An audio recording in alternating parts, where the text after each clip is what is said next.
NCRB report ఒకటుందండి. ఆ report ప్రకారం 2018, 22 మధ్య 4564 మంది రైతులు ఆత్మహత్యలు చేసుకున్నారు ఆంధ్రప్రదేశ్‌లో.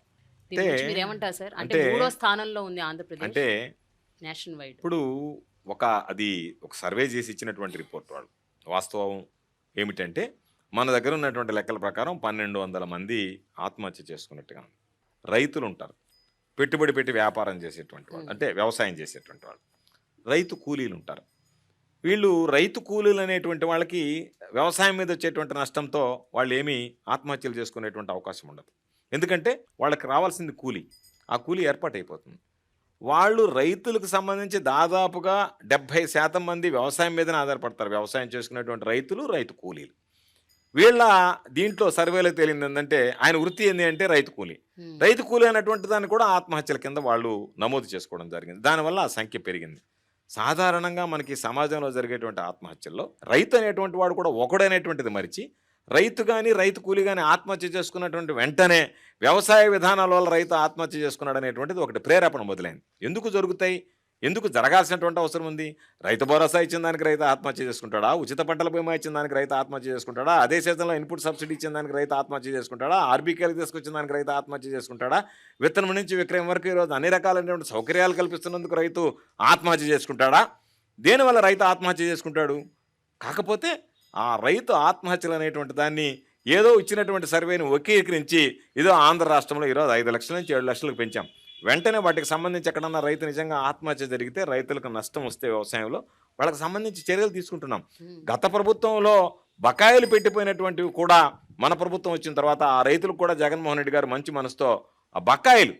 5,00,000 ఇవ్వాలంటే రైతులకు ఆ బకాయిలు పెట్టి వెళ్ళిపోతే దాదాపుగా 400 చిల్లర మంది 473 మంది రైతులకి ఈ ప్రభుత్వం వచ్చిన తర్వాత జగన్మోహన్ రెడ్డి గారు మంచి మనసుతో ఆ కుటుంబాలకి కూడా రూ.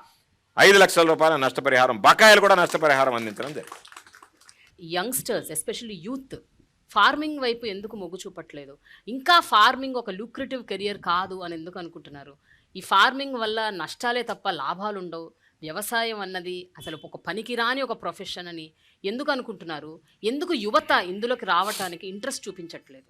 అంటే అంటే ఫార్మర్స్ రైతుల పిల్లలు కూడా వ్యవసాయం చేయడానికి ఇష్టపడట్లేదు. వాళ్ళు కూడా వలసలు పోయి హైదరాబాద్ లాంటి నగరాలు, వేరే వేరే నగరాలు, బెంగుళూరు, చెన్నై ఎళ్తున్నారు. లేపోతే అమెరికా ఎళ్తున్నారు. చదువుకుంటున్నారు. బట్ వ్యవసాయం మాత్రం చేయట్లేదు. సాధారణంగా లైఫ్ స్టాండర్డ్స్, లివింగ్ స్టాండర్డ్స్ దగ్గరికొచ్చేటప్పటికి మిగతా వాటి దగ్గరికి వెళ్తే ఎక్కువుంటుంది. చదువుకున్న తర్వాత అనేటువంటి దృష్టి పెట్టి, దానికి ఆకర్షితులయ్యి, దాని మీద వెళ్ళాలనేటువంటి ఆలోచన. కానీ వ్యవసాయాన్ని వదిలేయాలనేటువంటి సాంప్రదాయ రైతు కుటుంబాలు ఏదైతే ఉన్నాయో, వాళ్ళు వదిలేస్తే ఈరోజు మనకింత పంట చేతికొచ్చేటువంటిది కాదు. కాబట్టి ఆ కుటుంబాలు మాత్రం సాంప్రదాయంగా కొనసాగుతున్నాయి. ఒక కుటుంబంలో ఇద్దరు, ముగ్గురు అన్నలదమ్ములు ఉన్నప్పుడు మాత్రం ఒక వ్యక్తి రైతు వ్యవసాయం మీద ఆధారపడుతున్నాడు. రైతుగా జీవిస్తున్నాడు. మిగతా వాళ్ళు ఇతర పట్ల హ్మ్. ఆకర్షితులై పక్కకు వెళ్ళిపోతున్నారు. వీళ్ళే ఒకరుంటే సరిపోతుంది. నేను ఆజిమాయిషీ చేస్తున్నాను. ఎందుకంటే మనకున్నటువంటి కమతాలు కూడా చిన్న చిన్నవి హ్మ్. ఎకరా, ఎకరా ఉండేటువంటివి కాబట్టి. కాబట్టి రైతు కుటుంబాలు ఆ సాంప్రదాయాన్ని వదిలి వెళ్ళిపోతున్నాయనేటువంటిది వాస్తవం కాదు. హ్మ్. కానీ మొత్తం కుటుంబం దాని మీద ఆధారపడకుండా హ్మ్. ఆ కుటుంబంలో ఉన్నటువంటి కొంతమంది సభ్యులు మాత్రం దాంట్లో భాగస్వాములు కావడం, ఇతరులు ఇతరత్ర వ్యాపారాలు గాని, ఇతరత్ర యాహ్! ఉద్యోగోపాధి అవకాశాలను వెతుక్కుంటూ పోవడం అనేటువంటిది జరుగుతుంది. జనాభా పెరిగే కొద్దీ యాహ్! యాహ్! రైతుల సంఖ్య, రైతు బట్ కుటుంబాలు బట్ కూడా బట్ సార్ పెరుగుతున్నాయి మీరు గాబట్టి. ఇన్ని రివల్యూషనరీ ఇనిషియేటివ్స్ తీసుకొచ్చినప్పుడు యంగ్‌స్టర్స్‌ని మీరెందుకు మోటివేట్ చేయలేకపోతున్నారు? అంటే, టువర్డ్స్ అగ్రికల్చర్. అంటే ఈరోజు మనం ఆలోచన చేయాల్సింది జనాభా పెరుగుతుంది. భూమి పెరగదు.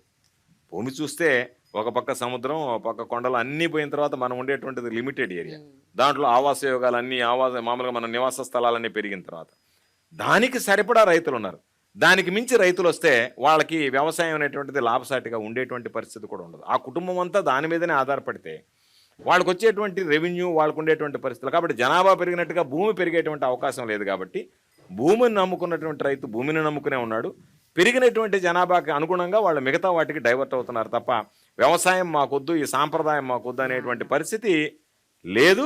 ఆంధ్ర రాష్ట్రంలో ఇప్పుడుండేటువంటి ప్రభుత్వంలో ఈ పరిస్థితుల్లో రైతు అనేటువంటి వాడు సాంప్రదాయ వృత్తిని వదిలి బయటకు వెళ్ళేసేటువంటి పరిస్థితులు రావు అని నేను భావిస్తున్నాను.